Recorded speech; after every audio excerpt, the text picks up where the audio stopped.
జంతువుల నుండి ఆహారోత్పత్తి. ఫస్ట్ ప్రశ్న అండి, పశుపోషణకు సంబంధించి క్రింది వాటి ప్రకటనలు పరిశీలించండి. జంతువులకు కేవలం ఆహారం వసతి కల్పించడమే పశుపోషణ. కేవలం కాదండి, కేవలం ఓన్లీ అంటే ఆహార వసతి కల్పించిన పశుపోషణ కాదండి, ప్రజననం కూడా పశుపోషణలో ఒక ముఖ్య భాగం అండి. అంటే ఒక్కటి తప్పండి, రెండు మాత్రమే సరైంది.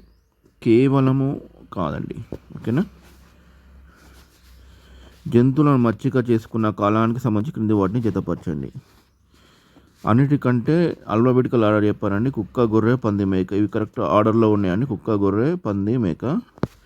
ఓకేనండి. కుక్క 30,000 నుంచి 7,000 అండి. ఓకేనా. గొర్రె 11,000 నుంచి 9,000. పంది 9,000.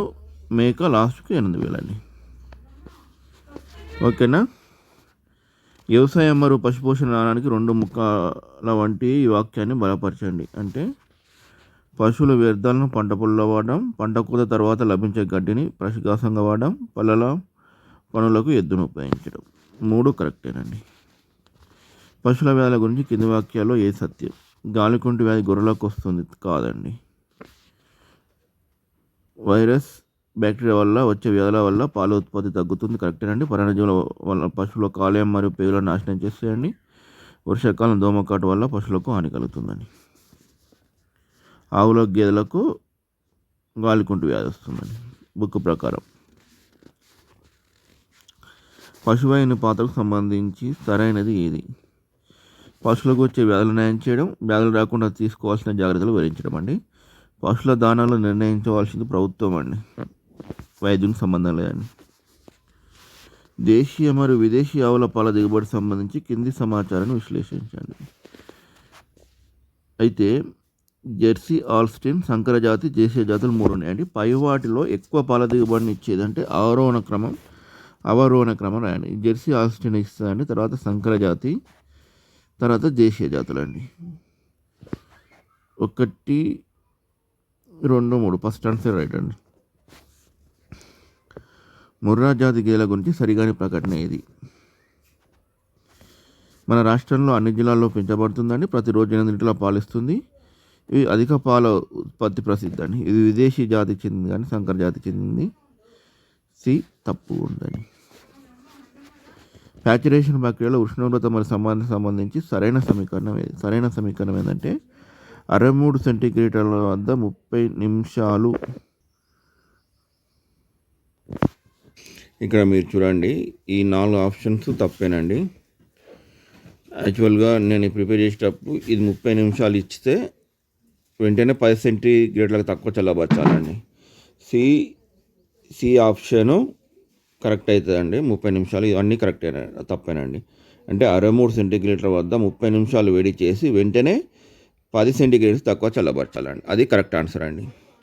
చేపలు నిల్వ చేసే పద్ధతిలో సరికాని దాన్ని గుర్తించండి. ఎండబెట్టడం, పాక్షికంగా ఎండబెట్టడం అండి, ఉప్పులో ఉరబెట్టడం అండి, పొగబెట్టడం అండి. ప్యాచరైజేషన్ కాదండి.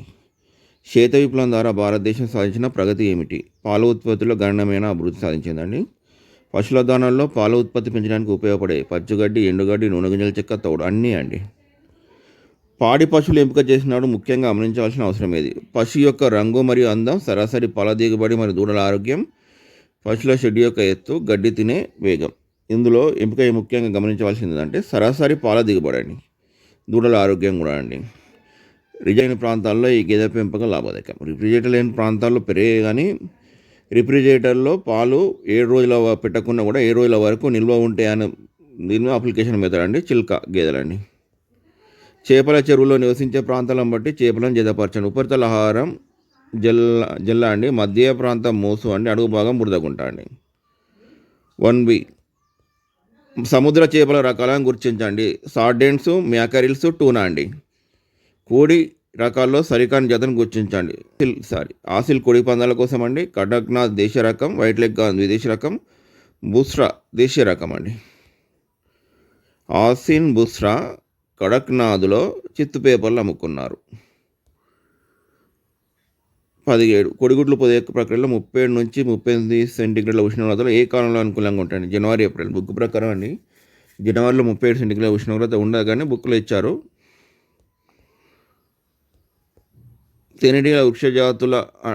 తేనెటీగల వృక్షజాతులు అని ఎందుకు అంటారండి? మకరందం పరాగరేణులో కలిగిన మొక్కలు ఇష్టం కాబట్టి వీటిని కూడా వృక్షజాతులనే పరిగణిస్తున్నారండి. తేనెటీగ సమయంలో రాణిగ విధి ఏమిటి? ఓన్లీ గుడ్లు పెట్టడమేనండి.